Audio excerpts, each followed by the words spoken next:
उत्तर प्रदेश में लोकसभा उपचुनाव के दौरान समाजवादी पार्टी को बड़ा झटका लगा है। आजमगढ़ और रामपुर, जो कि समाजवादी पार्टी का पारंपरिक गढ़ माना जाता था, उस पर ही समाजवादी पार्टी अपनी सीट नहीं बचा पाई।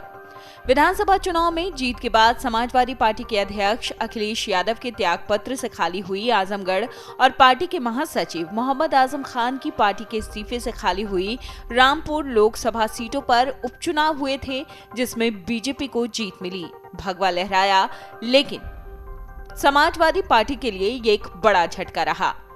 आजमगढ़ और रामपुर दोनों सीटों पर हार का ठीकरा समाजवादी पार्टी के सहयोगी सुहेल देव, भारतीय समाज पार्टी के अध्यक्ष ओम प्रकाश राजभर ने सपा प्रमुख अखिलेश यादव पर फोड़ा है। ओम प्रकाश राजभर ने कहा कि साल 2022 के विधानसभा चुनाव की हार से अखिलेश यादव ने कोई सीख नहीं ली। उपचुनाव में वो अपने एसी कमरों से बाहर ही नहीं निकले।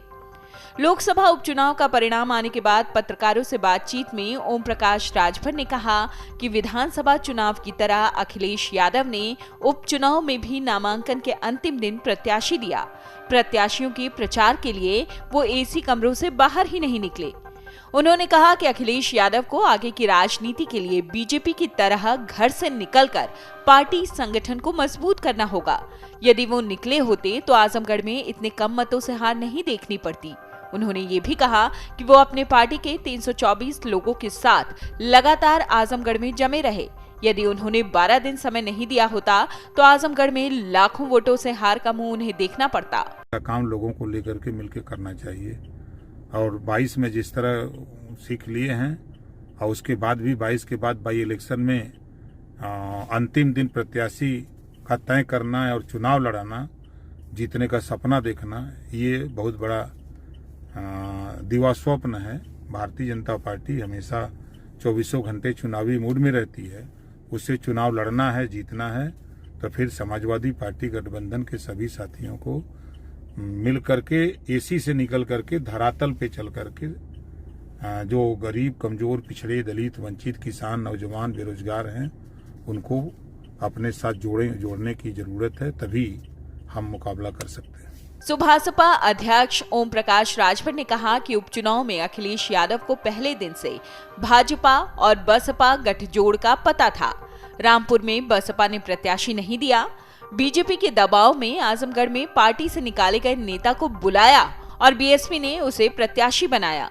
ये स्थिति देखकर अखिलेश यादव को सावधान हो जाना चाहिए था। उन्होंने कहा कि वो जल्दी ही अखिलेश यादव से मुलाकात कर उन्हें क्षेत्र में निकलने और पार्टी संगठन को मजबूत करने की सलाह देने वाले हैं।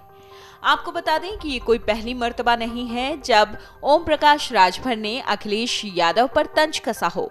वो लगातार अखिलेश यादव को लेकर हमला बोलते रहे हैं और कहते रहे हैं कि एसी कमरों से राजनीति नहीं होगी। अगर जीतना है और 2024 में बीजेपी को जवाब देना है तो अखिलेश यादव को एसी कमरों से बाहर निकलना होगा और तमाम क्षेत्रों में जाना होगा, लोगों से मिलना होगा और अपने कार्यकर्ता के साथ संगठन को मजबूत करना होगा। कई दफे ओम प्रकाश राजभर बीजेपी के मुरीद दिखे हैं। उन्होंने कई दफे ये कहा है कि बीजेपी जिस तरीके से काम करती है, अपने कार्यकर्ताओं और संगठन को मजबूत करने के लिए वो हमेशा तैयार रहती है। बीजेपी के नेता जिस तरह लोगों के बीच जाते हैं और अपने संगठन और कार्यकर्ताओं के बीच जाकर उनसे संवाद स्थापित करते हैं, यही वजह है कि बीजेपी एक के बाद एक चुनाव में जीत हासिल कर रही है। Video desk amarujala.com। डाउनलोड करें अमर उजाला ऐप और पाएं खबरें लगातार। अगर आप ये वीडियो YouTube पर देख रहे हैं तो हमारे चैनल को सब्सक्राइब करें और बेल आइकन को दबाना ना भूलें। अगर आप Facebook पर ये वीडियो देख रहे हैं तो हमारे पेज को लाइक करें।